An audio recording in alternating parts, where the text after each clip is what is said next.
Ayan, good morning, good morning. Ang oras natin is 11:50 in the morning. So, kita nyo, hindi na halos makita yung tanawin dahil sa pags. Yan, nagpapags na. Grabe. Pagod maglakad pero di naman ako kasi malamig. Binapawisan ka ng malamig kasi malamig yung hangin. Yan. Oh, ayan dito ako ngayon sa daanan pa to papunta sa lupain ko. Oh. Yan pags, grabe ang pags. Grabe ang pags dito. Pumunta ako dito dahil may transaksyon. Ayan, may transaksyon ako dito. Punta ako doon sa lupain. Yan. Grabe ang lamig Ayan guys, nakikita nyo. Ang pags.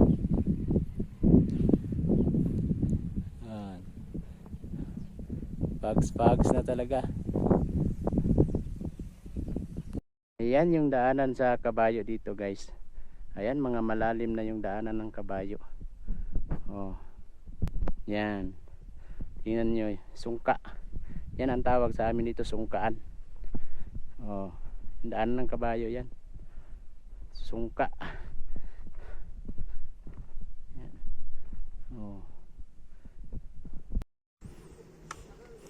Yan yung daanan ng kabayo. Ayan yung may kabayo dumadaan. Ayan. Simple lang sa kabayo yan. Diba? Yan yung daanan namin dito. Papunta sa lupain ko. Yan. Yung daanan ng kabayo. Yung daanan ng motor, doon lang. Yun.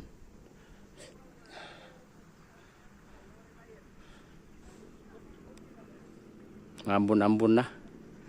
Umambon-ambon na dala ng pags. Di ba? Munang hindi mainit. Umambon-ambon na, malamig na. Ayan. Dito tayo sa kapihan.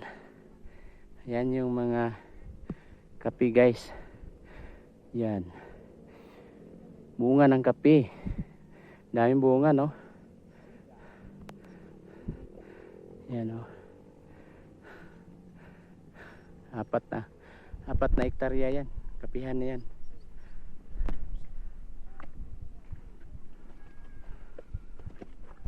Ay, gulat ako, may kabayo akong nakikita horse.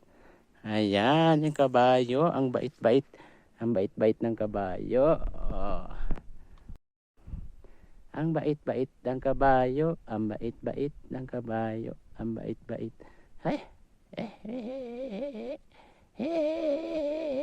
Ang bait-bait. Ayan guys, ito na yung carrots. Ayan yung carrots, ganyan siya magtanim ng carrots. By black. Tapos dito, kailangan dito, ganyan Yan, kailangan. Yan kalayo. Yan. Ganyan magtanim ng carrots. Black din siya. By black. Ano na yan? 1 month and a half na yan. So 3 months lang to, mag-harvest na to. Yan.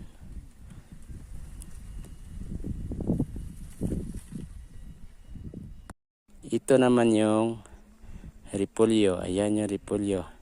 Ganyan din magtanim ng repolyo. Black din siya. Ayan. Nilagyan na ng abono. Ayan yung abono. Para mas madali siyang madali siyang ma-harvest. Ayan.